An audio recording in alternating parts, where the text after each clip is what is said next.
मौसम विभाग भी ये अनुमान जता रहा है कि पूर्णिमा की वजह से और ग्रहण की वजह से जो तूफान अभी पश्चिम बंगाल उड़ीसा को प्रभावित कर रहा है वो और खतरनाक हो सकता है। अभी भी इसे वेरी सीवियर कैटेगरी में रखा गया है। तो आज का जो ये खगोलीय घटनाक्रम है, ये क्या असर तूफान की स्थिति को लेकर पैदा करता है, उसे कितना खतरनाक बनाता है? मीनाक्षी, पहले तो मैं एक बात करेक्ट कर दूं आपकी कि मैं सीएसआईआर में एज चीफ साइंटिस्ट रिटायर हो चुका हूं, तो अभी मैं सीएसआईआर में नहीं जी सर, हूं। करेक्ट है। दूसरा, आपका जो सवाल है वो बहुत लोगों के लिए अहम सवाल है। लेकिन साइंटिफिक एविडेंस दुनिया भर में ये कहता है कि चांद चंद्रमा ग्रहण हो या सूर्य ग्रहण हो, उसका इस बवंडर के ऊपर, ये जो आपदा आ रही है उस एरिया में, उसके ऊपर कोई असर पड़ने वाला नहीं है।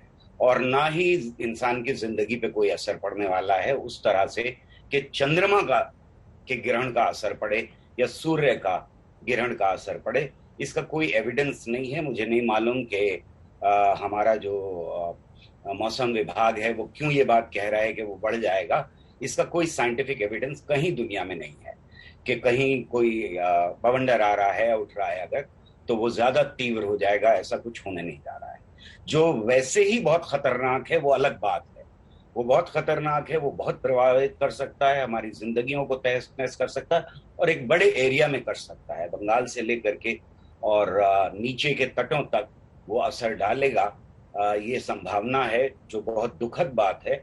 लेकिन इसके साथ साइंटिफिक एविडेंस इन दोनों को मिलाने का बहुत ही गलत साबित होगा। जी, स्वामी सर्वानंद सरस्वती जी, विज्ञान की इस पर अलग, चलिए राजकुमार शास्त्री जी भी हमारे साथ मौजूद है, पहले उनका रुख कर लेते हैं। शास्त्री जी, विज्ञान की अपनी अलग नजर है, लेकिन जब हम ज्योतिष के लिहाज से बात करते हैं तो इन घटनाओं का क्या मतलब है? फायदा लोगों का होगा, नुकसान होगा, किस तरह से ये लोगों को प्रभावित करेगा? देखिए, ऐसा है कि ज्योतिष भी एक प्राचीन विज्ञान है और जैसे गौहर राजा जी जिस विज्ञान की बात करते हैं, ये आधुनिक विज्ञान है। शास्त्रों में दो सिद्धांत प्राप्त होते हैं, एक आधुनिक सिद्धांत है, एक प्राचीन सिद्धांत है। प्राचीन सिद्धांत के अनुसार ग्रहण को कभी भी शुभ नहीं माना जाता है और वह है गतैष्यादि विषादेन गतिर्निघ्नि खशघतः लब्धवन साधिनाम शोध्यम योज्यम स्पष्ट भवेद्ग्रहा। वह चंद्र और सूर्य के और राहु और केतु के ग्रह स्पष्ट, उनकी गति के आधार पर ग्रहों का स्पष्ट किया जाता है और इस प्रकार से उसमें जब चंद्रमा के साथ में राहु या केतु की युति हो जाती है, वह ग्रहण योग बन जाता है। ग्रहण को कभी भी हमारे शास्त्रों के अनुसार शुभ नहीं माना जाता, चाहे वो सूर्य ग्रहण हो चाहे चंद्र ग्रहण हो।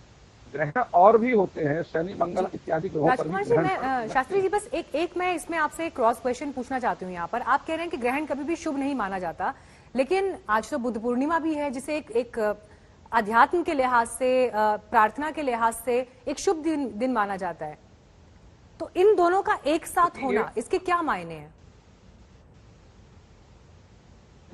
ये और भी जो है सोचनीय विषय है कि बुद्ध पूर्णिमा जैसे, और स्वाभाविक है कि जो चंद्र ग्रहण है वो हमेशा पूर्णमासी की तिथि को ही लगता है।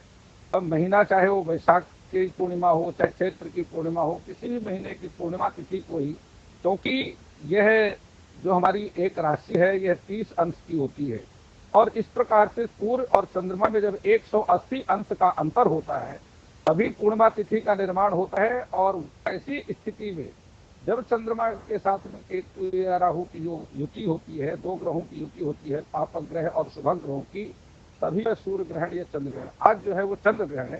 चंद्र ग्रहण हमेशा उसकी रात्रि में होता है, इसलिए इस बार जो चंद्र ग्रहण है वह दिन में हो रहा है और इसलिए इसको खंड ग्रस्तास्त चंद्र ग्रहण का, जिसमें चंद्रमा उदय होगा उससे पहले ही ग्रहण उसको ग्रसित कर चुका होगा चंद्रमा को। इस कारण से ये ग्रस्तास्त चंद्र ग्रहण है। और जिन क्षेत्रों में चंद्रमा का उदय 6:23 से पहले होगा, उन्हीं क्षेत्रों में चंद्र ग्रहण, जैसे पूर्वी भारत के बंगाल है, गुवाहाटी है, आसाम है, केरला है, ऑस्ट्रेलिया है, इत्यादि शहरों में, इत्यादि देशों में चंद्र ग्रहण का प्रभाव कुछ स्थानों पर आंशिक रहेगा, कुछ स्थानों पर ऑस्ट्रेलिया आदि देशों पर पूर्ण चंद्र ग्रहण का योग रहेगा। और जिन स्थानों पर चंद्र ग्रहण का, चाहे वह आंशिक हो चाहे पूर्ण चंद्र ग्रहण हो, जी जहां पर वह ग्रहण लगेगा वहां पर ही उसके सूतक आदि जो नियम है जी वो मान्य होंगे। शेष जहां पर चंद्रमा 6:23 सायंकाल के जी बाद उदय होगा, वहां पर चंद्र ग्रहण का प्रभाव नहीं जी। रहेगा। इस कारण से दिल्ली है, मध्य प्रदेश है, या बिहार का कुछ क्षेत्र है, कुछ बिहार के क्षेत्र में भी ठीक है। चंद्र